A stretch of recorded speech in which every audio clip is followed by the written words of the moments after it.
Sveiki, brangus draugai. Su jumis Valdemaras ir podkastas 5 minutės. Dievas siuntė savo angelą. Bet anie vyrai susimokę atėjo pas karalių ir sakė jam: O karaliau, žinok, kad pagal Medų ir Persų įstatymą joks karaliaus paskelbtas draudimas ar įsakas negali būti pakeistas. Danieliaus 6 skyrius 16 eilutė. Danielius turėjo didelę valdžią. Blogio angelų armijos kurstė kunigaikščių ir valdinių neapykantą ir pavydą. Šie šėtono atstovai stengiasi jo ištikimybę Dievui panaudoti jo sunaikinimui. Karalius nežinojo apie šį subtilų sąmokslą rezgamą prieš Danielių.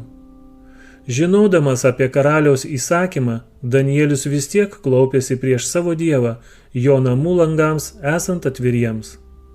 Bendravimas su Dievu jam buvo labai svarbus ir jis būtų geriau paaukojęs gyvybę, nei jo įsižadėjęs. Dievas nesutrukdė Danieliaus priešams įmesti jį į liūtų duobę.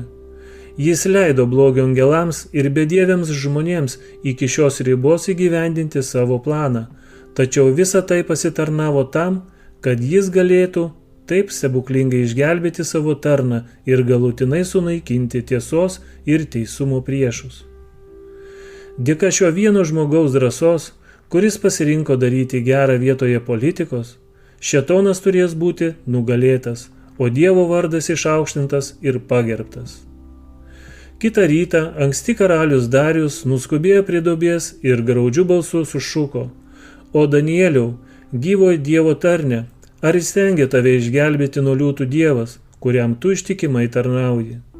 Danielius atsiliepė: O karaliau, gyvuok amžinai, mano Dievas atsiuntė mano angelą, savo angelą, ir šis užčiaupė liūtų nasrus, kad jie man nepakenktų, nes aš buvau jo akivaizdoje rastas nekaltas. Danieliaus 6 skyrius 21-23 eilutės. Danielius liūtų duobėje buvo tas pats Danielius, kuris stovėjo prieš karalių kaip ministras pirmininkas ir kaip aukščiausiojo pranašas.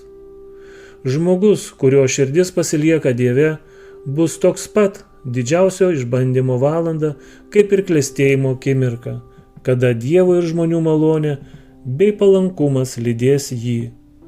Ta jėga, kuri visada yra šalia, kad išgelbėtų nuo fizinės žalos ar nelaimės, bus visada arti, gelbėdama nuo didžiausio blogio, leisdama Dievo tarnui išsaugoti didžiausią garbingumą bet kokiose situacijose ir triumfuoti dėka dieviškos malonės.